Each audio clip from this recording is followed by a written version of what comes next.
Ethan Brooks had always been the kind of person who believed in the inherent goodness of family. For years, he and his older brother Noah had shared everything: childhood secrets, family dinners, and even dreams of making it big in the tech industry. Noah was the outgoing, charming brother, always the life of the party, always the one who could talk his way into and out of any situation. Ethan, on the other hand, was the quiet, introspective one, the type who would rather stay up late coding than attend a fancy party or network with investors. They were different in every conceivable way, yet somehow their bond had always felt unbreakable. Ethan had been working tirelessly on his AI-driven software for nearly 2 years. The software was revolutionary, designed to help small businesses streamline their inventory management while using predictive analytics to forecast sales trends with remarkable accuracy. Unlike other systems on the market, Ethan's software could adapt and learn from historical data, making it not just a tool, but a comprehensive solution that could redefine how small businesses operated. Every line of code was his own. Every algorithm was a product of countless sleepless nights and cups of stale coffee. It was his baby, his life's work, and he was finally nearing completion. One Friday evening, after months of working in near isolation, Ethan decided to share his progress with Noah. They were at their parents' house for their father's birthday dinner. The air was filled with the scent of roast beef and garlic mashed potatoes, and the sound of their mother's laughter echoed from the kitchen. Ethan sat across from Noah, who was swirling a glass of red wine, his eyes sharp and attentive as Ethan spoke. "I've finally finished it," Ethan said, unable to suppress the grin spreading across his face. "The software is ready. It can predict sales trends with a 96% accuracy rate based on historical data and current market fluctuations. It's not just a guesswork tool. It's a full-scale AI-driven solution." Noah leaned forward, his expression a mix of intrigue and something else, something Ethan couldn't quite place. "Sound impressive," Noah said, his voice smooth and measured. "So how does it work? I mean, what kind of data does it pull from? And how does it handle fluctuations? Is it algorithm-based, or are you using some kind of neural network?" Ethan hesitated for a moment. Normally, he wouldn't go into such detail, but this was Noah. This was his brother, the one person he thought he could trust implicitly. "It's a hybrid system," Ethan said, lowering his voice. "I built a proprietary algorithm that merges historical data with real-time analytics. It's more than just tracking, it's predictive. It learns as it goes. The more data it processes, the more accurate it becomes. And it's all patented. Every line of code is protected." Noah nodded a slow, almost too smooth nod. "That's impressive," he said, leaning back and taking another sip of his wine. "Have you thought about how you're going to market it? I mean, a tool like that could change the game for small businesses. But it's all about positioning. You need to hit the right audience." Ethan felt a flicker of pride. Noah was right. The product was good, great even, but the marketing strategy would be crucial. "I've been thinking about that," Ethan said, his eyes bright. "I want to start with small to mid-sized businesses. Maybe a few beta testers, get some case studies, prove the concept. Then go after the larger clients." Noah's smile widened, but it didn't reach his eyes. "Sounds like you've got it all figured out," he said. "I'm proud of you, little brother." The rest of the dinner passed uneventfully, but Ethan couldn't shake the feeling that something was off. The way Noah had asked those questions, the way he'd smiled, it had felt less like admiration and more like calculation. But he dismissed it as paranoia. After all, this was his brother. What harm could come from sharing his excitement? 2 weeks later, Ethan was scrolling through his email inbox when he noticed a promotional newsletter that made his stomach drop. The subject line read, "InnovateX unveils groundbreaking inventory management software, AI-powered solutions for small businesses." His heart hammered in his chest as he clicked the link. There it was, the same software he had spent 2 years developing, now branded under a different name, InnovateX. The logo was sleek, modern, and utterly unfamiliar. But the product description was a carbon copy of what he had told Noah during dinner. Every feature, every unique selling point, every algorithmic function, it was all there. And at the bottom of the page, the CEO, was listed as Noah Brooks. Ethan's vision blurred as he stared at the screen. How? How could his own brother do this?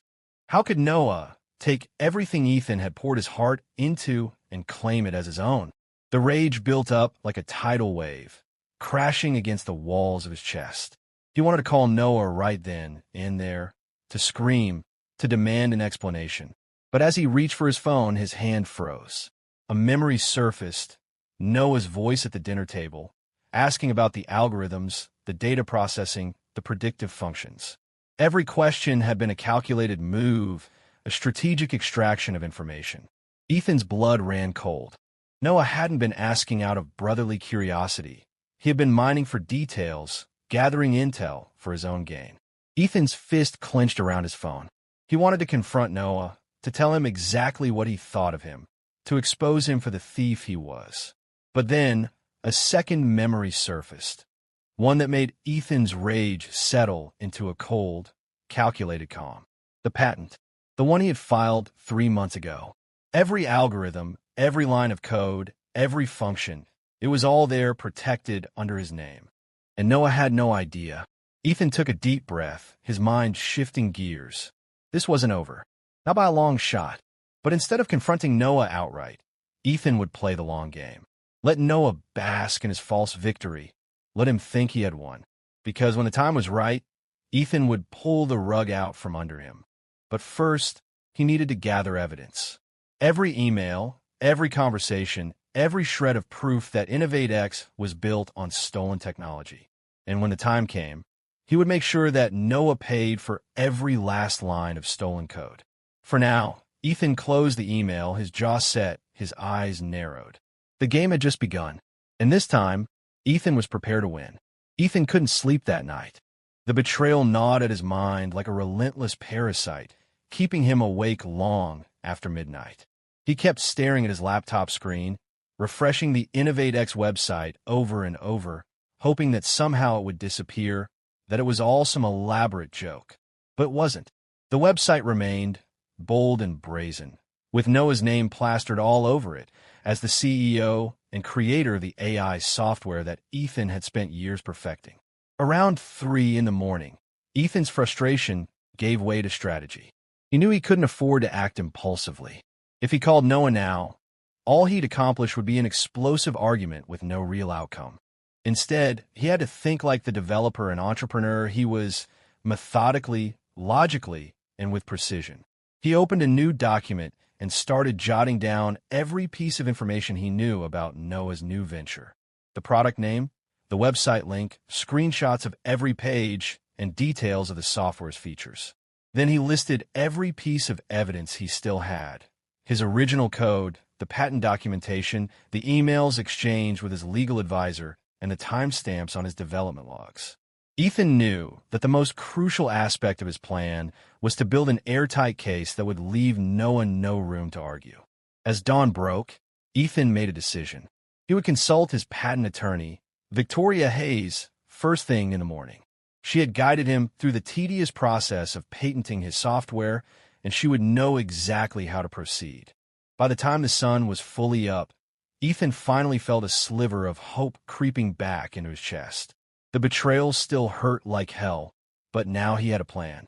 After grabbing a quick shower and throwing on a wrinkled shirt, he headed out to Victoria's office downtown, his mind racing with possibilities. The small, modern office space had a calming atmosphere, with floor-to-ceiling windows letting in plenty of light. Victoria greeted him with a warm but curious smile, sensing the tension in his shoulders as he entered. She gestured for him to sit, her professional demeanor kicking in immediately. "Ethan," she said, leaning forward, "you look like you've been through the ringer. What's going on?" He didn't waste any time, recounting the entire situation. The dinner conversation, Noah's strategic questioning, the sudden launch of InnovateX, and how it mirrored his own software almost verbatim. Victoria listened intently, occasionally nodding and making notes on her tablet. When Ethan finished, he took a shaky breath, trying to steady his hands. I don't know what to do. It's not just about the software. It's my brother. How could he do this to me?" Victoria's expression softened, but her tone remained firm. "I understand how personal this feels, but right now, we need to focus on the legal aspects. You said you patented the software, correct? Ethan nodded, pulling a neatly folded document from his backpack and handing it over. 3 months ago. It covers the algorithms, the data processing framework, and the interface design. Everything that makes the software unique. Victoria carefully examined the patent, tracing her finger over the legal clauses. This is good, she said after a moment. It's thorough. As long as the patented elements match what Noah's company is using, you have a solid infringement case. But how do I prove that he used my code? Ethan asked, anxiety creeping back into his voice. We'll need a technical analysis, Victoria explained. If the software functions identically, that's one piece of evidence. But ideally, we need access to InnovateX's source code to compare it directly with yours. It's possible to obtain that through a legal discovery process once we file a lawsuit. Ethan's heart sank. That sounds like it could take months. Yes, Victoria agreed, but there's another approach. We can file for an injunction to prevent InnovateX from selling or marketing the software while the case is being litigated. If we can prove that it's causing irreparable harm to your business prospects, the court may grant it. Ethan's mind raced. So, we basically shut them down until the case is resolved? Exactly. But we have to act quickly before they gain too much traction in the market. The longer they operate, the harder it will be to claim that you've suffered damage beyond financial loss. Victoria leaned back, adjusting her glasses.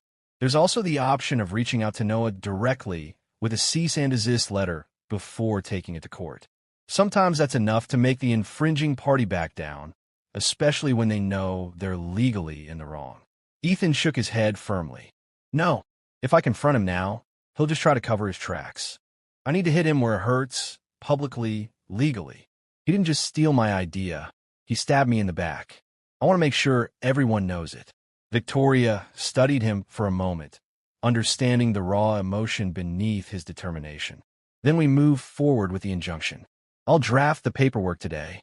In the meantime, gather every bit of documentation you have, concept notes, development logs, anything that shows you were working on this long before InnovateX even existed. Ethan spent the next few days doing just that. He combed through his project files, sorting through development notes, prototypes, and backup versions of the code. He made sure to document every update and improvement he had made since the project's inception. Each time he came across a piece of evidence, his resentment toward Noah grew stronger. It wasn't just about the money or the software. It was about trust, family, and the realization that the one person he had always looked up to had betrayed him without a second thought. Finally, when he had compiled everything into a detailed folder, he sent it to Victoria. The next day, she filed the injunction, citing patent infringement and potential financial damages to Ethan's business. The court date was set for a preliminary hearing 2 weeks later. In the meantime, Ethan focused on damage control. He reached out to his network, subtly hinting that there was a legal issue with InnovateX's software. He didn't name names or make public accusations, but he wanted to plant the seed of doubt among potential investors and partners that InnovateX might not be as innovative as they claimed. To his surprise, a few contacts reached out with supportive messages, hinting that they had suspected something was off with Noah's rapid rise. It gave Ethan a glimmer of hope that he wasn't fighting this battle entirely alone. When the court papers were served to InnovateX, Noah called Ethan, his voice tight and defensive. What the hell, Ethan? You're really going to drag your own brother to court over this? Ethan kept his voice level, forcing himself to sound calm despite the knot of betrayal in his stomach. You stole my work, Noah. You didn't just take an idea. You took everything I worked for. I gave you a chance to be honest, and you took advantage of my trust. Now you'll have to explain that to the judge. Noah tried to argue, his tone shifting from anger to pleading, but Ethan hung up, feeling a surge of resolve. He had made his choice, and there was no turning back now. He knew the fight was just beginning, but he was prepared to see it through to the end. For the first time in days, he felt a sense of control over his own future. The betrayal had been brutal, but it had also awakened a determination that Noah had clearly underestimated. 2 weeks felt like an eternity. Ethan spent every waking hour preparing for the preliminary hearing. The walls of his small apartment were covered in printouts of development logs, patent documentation, and promotional screenshots from InnovateX's website. His laptop was a maze of folders, each meticulously labeled: algorithm structure, user interface design, data processing framework. Every time he reviewed a file, his anger simmered just below the surface, a constant, burning reminder of his brother's betrayal. Victoria Hayes had been relentless. She worked around the clock, compiling the injunction request, highlighting every line of code that InnovateX had allegedly stolen. Ethan could hear the fatigue in her voice during their late-night calls, but her determination was unwavering. This wasn't just a legal battle for her. It was personal now. She believed in Ethan, believed in his work, and she was determined to see justice served. The court hearing was scheduled for a Friday morning in a glass-walled downtown courthouse that loomed like a fortress. Ethan arrived early, his heart pounding as he approached the entrance. He wore a dark blue suit, the only one he owned, and carried a leather briefcase filled with every piece of evidence he could gather. The lobby was bustling with lawyers, paralegals, and anxious clients, each caught up in their own legal dramas. But for Ethan, the world had narrowed to a single purpose: confronting Noah. Inside the courtroom, the air was thick with tension. Noah sat at the defense table, flanked by his high-priced legal team, a trio of sharp-suited attorneys who looked more like investment bankers than lawyers. Noah's expression was a perfect mask of calm confidence, but when his eyes met Ethan's, there was a flash of something. Fear, perhaps, or maybe just the realization that Ethan was serious. Ethan took his seat beside Victoria, who leaned in and whispered, "Stay calm. Let me do the talking. We're going to lay out everything systematically." Ethan nodded, trying to steady his breathing. The judge, a stern-faced woman with sharp eyes, entered the room, and the bailiff called the court to order. The room fell silent as the judge shuffled her papers, her gaze flicking from Ethan to Noah. "This is a preliminary hearing in the matter of Brooks versus Brooks et al. Regarding allegations of patent infringement, misappropriation of intellectual property, and financial damages," the judge announced, her voice echoing through the chamber. "Counsel for the plaintiff, you may proceed." Victoria stood, her posture exuding confidence. "Thank you, Your Honor. My client, Ethan Brooks, is the sole creator and patent holder of an AI-driven software designed to optimize inventory management and predictive sales analytics for small businesses. The software was patented 3 months ago, and all relevant documentation has been filed with the court. We contend that the defendant, Noah Brooks, has willfully and unlawfully appropriated this software, rebranded it under the InnovateX label, and is currently marketing it as his own. Victoria clicked a remote, and the projector screen behind her displayed a series of screenshots. The InnovateX homepage, the promotional materials, and the technical specifications of the software.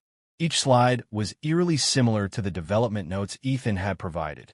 The evidence clearly demonstrates that the features, design elements, and even the algorithmic framework of InnovateX's software are identical to those in my client's original patent filing. Victoria continued, her voice firm and unwavering. "We are seeking an immediate injunction to prevent InnovateX from further marketing, distributing, or profiting from the stolen technology until the court can make a final determination." The judge nodded, her expression neutral but attentive. "Defense counsel, your response?" One of Noah's attorneys, a sleek, silver-haired man named Richard Carr, rose from his seat, flashing a smile that was all teeth and no warmth. "Your Honor, while we acknowledge that there are similarities between the two products, we assert that InnovateX's software was independently developed by our client, Noah Brooks, using a distinct algorithm and unique data processing techniques. We maintain that the plaintiff's claims are baseless and that the alleged similarities are purely coincidental."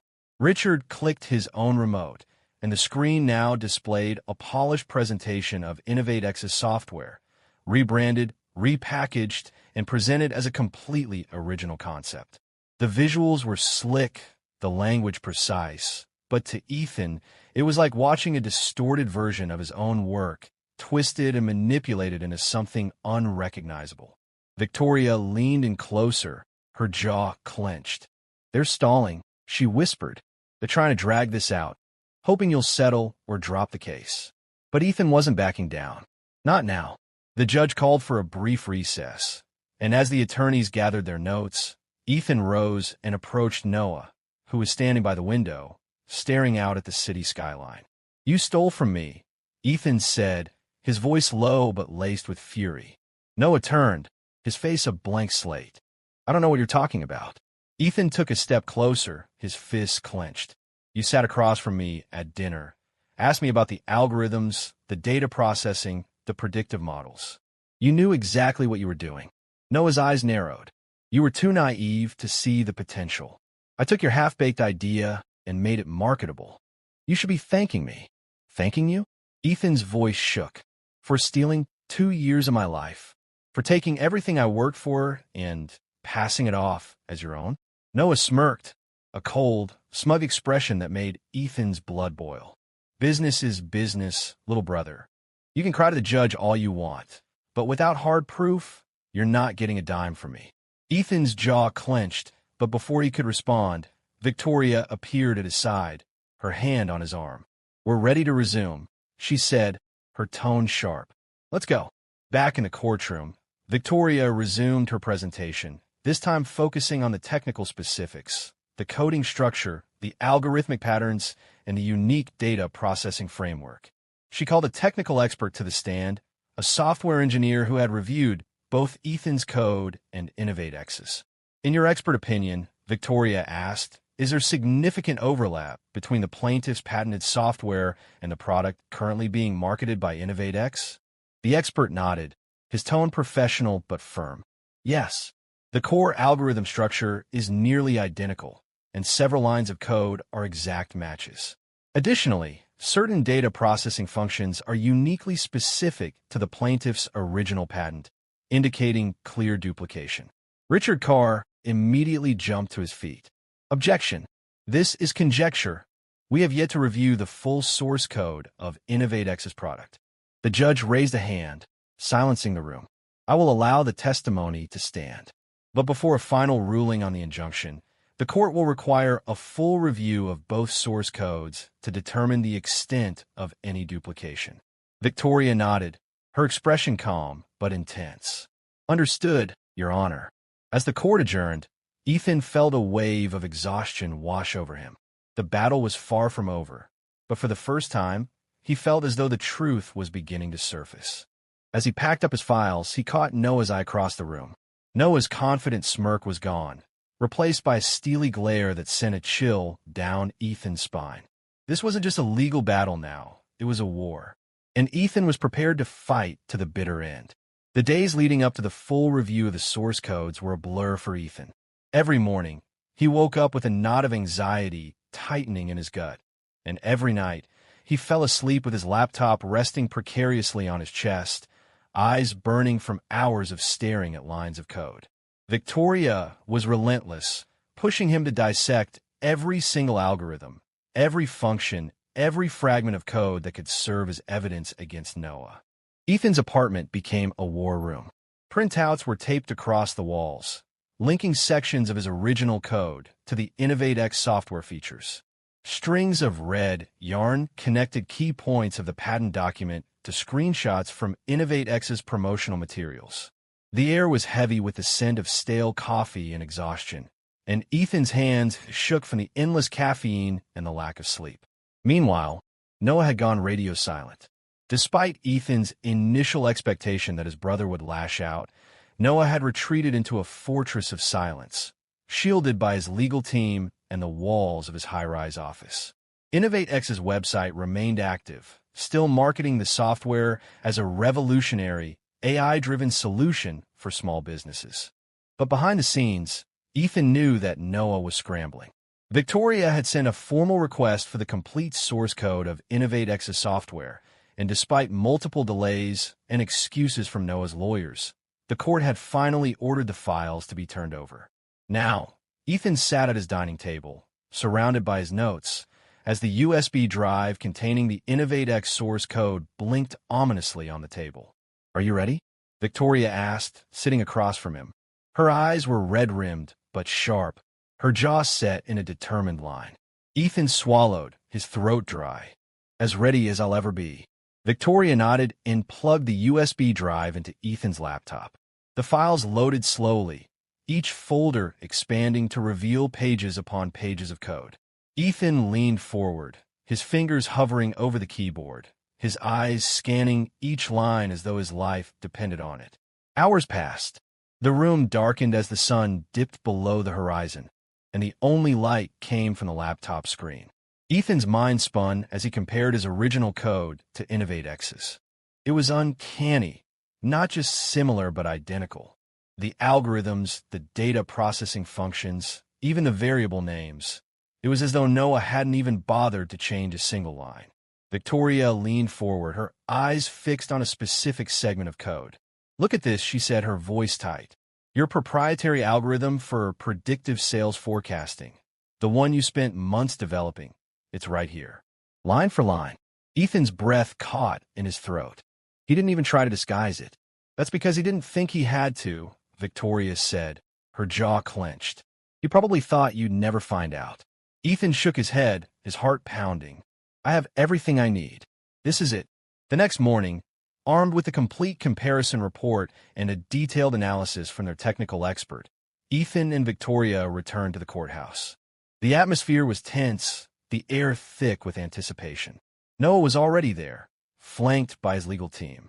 He looked pale, his jaw set in a grim line, his eyes darting around the room as though searching for an escape route. The judge entered, her expression stern and unyielding. "Court is now in session," she said. "We will resume the hearing regarding the allegations of patent infringement and misappropriation of intellectual property in the case of Brooks versus Brooks et al." Victoria rose, her shoulders squared as she addressed the court. "Your Honor, after extensive review of the source code provided by InnovateX, we can now conclusively prove that the software marketed under the InnovateX label is, in fact, a direct copy of my client's patented technology. Not only do the core algorithms and data processing frameworks match identically, but there are even instances where the defendant failed to change basic variable names, leaving them identical to those in my client's original code." The screen behind her lit up, displaying a side-by-side comparison of the two codes. Each section was highlighted, with Ethan's code on the left and InnovateX's on the right, a mirror image. Our technical expert, Mr. Simon Tate, has also verified that several key functions, specifically those related to predictive analytics and adaptive learning, were directly lifted from Mr. Ethan Brooks' patent-protected framework, Victoria continued. "This is not a case of mere similarity. This is blatant, undeniable theft." The judge's eyes narrowed as she turned to Noah's legal team. "Defense counsel, what is your response to this evidence?" Richard Carr stood, his face a mask of barely controlled frustration. "Your Honor, while we acknowledge that there are similarities, we contend that these functions are common in AI software and do not constitute unique, patentable material." The judge's expression hardened. "Counselor, are you suggesting that the plaintiff's proprietary algorithm, which was explicitly patented months before InnovateX launched, is not unique?" Richard hesitated, his gaze flicking to Noah, who sat rigidly in his seat, a bead of sweat rolling down his temple. "Your Honor, we request a continuance to further review the evidence." "Request denied," the judge said sharply. "The evidence is clear and compelling. The defendant knowingly and willfully misappropriated the plaintiff's patented technology and attempted to profit from it under the InnovateX brand. The court hereby grants the plaintiff's request for an injunction, prohibiting InnovateX from marketing, distributing, or profiting from the stolen software, effective immediately."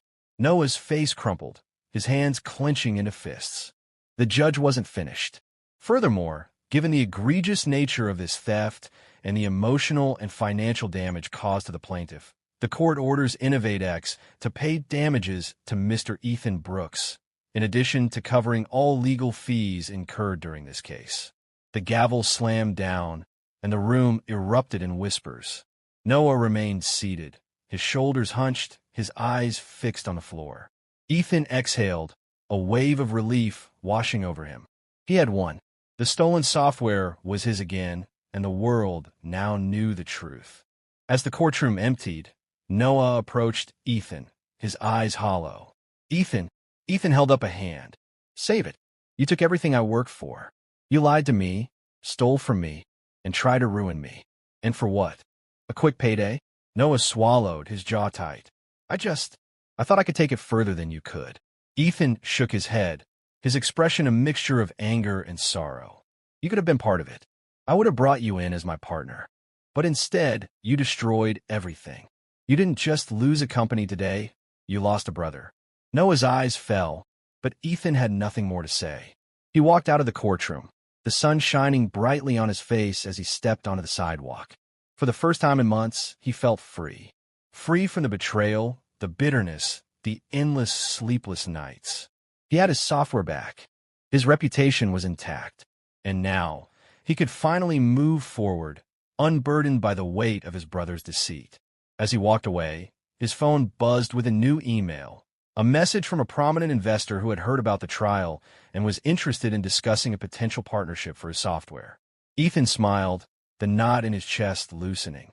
The future was his again, and this time, he would protect it with everything he had.